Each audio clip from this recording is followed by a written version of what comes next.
Hello friends, welcome to my channel. 144 রানে 6 wicket পড়ে গিয়েছিল ভারতের। সেখান থেকে ভারতকে টানলেন রবিচন্দ্র অশ্বিন ও রবীন্দ্র জাদেজা। প্রথম দিনের শেষে ভারতের রান 6 উইকেটে 339। অশ্বিন ও জাদেজার মধ্যে 195 রানের জুটি হল। বাংলাদেশের বিরুদ্ধে রেকর্ড করলেন ভারতীয় জুটি। টেস্টে বাংলাদেশের বিরুদ্ধে সপ্তম উইকেটে সবচেয়ে বেশি রানের জুটি করলেন অশ্বিন ও জাদেজা। এর আগে এই রেকর্ড ছিল সচিন টেন্ডুলকর ও জাহির খানের মধ্যে। 133 রান করেছিল তারা।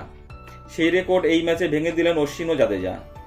দিনের খেলা শেষ হওয়ার সময় তাদের জুটিতে 195 রানের হয়। এখনও অপরাজিত রয়েছে তারা। দ্বিতীয় দিনে এই জুটির আরও বড় করার চেষ্টা করবেন ভারতের এই দুই ব্যাটার।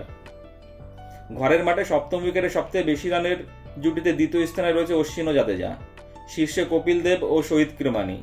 ভারতের মাটিতে 14টি ম্যাচে 616 রান করেছে তারা। অশ্বিন ও জাদেজা 14টি ম্যাচে 595 রান করেছে। দ্বিতীয় দিন কপিল ও কিরমানির জুটিকে ছাপিয়ে যেতে পারে ভারতের দুই স্পিনার অলরাউন্ডার। 6 উইকেট পড়লেও শুরু থেকেই আক্রমণাত্মক ছিলেন অশ্বিন ও জাদেজা।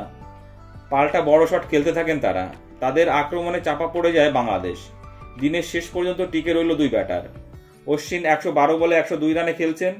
টেস্টে ষষ্ঠ শতরান করলেন তিনি। 10টি 4 ও 2টি ছক্কা মেরেছেন অশ্বিন। অন্যদিকে জাদেজায় 117 বলে 86 রান করে খেলছেন। তিনিও 10টি 4 ও 2টি ছক্কা মেরেছেন। দ্বিতীয় দিনে তার কাছেও সুযোগ রয়েছে শতরান করার। বন্ধুরা, ভিডিওটি ভালো লাগলে অবশ্যই লাইক, কমেন্টস এবং শেয়ার করে দেবে এবং চ্যানেলটা সাবস্ক্রাইব করে দিও। সকলে ভালো থেকো, ধন্যবাদ।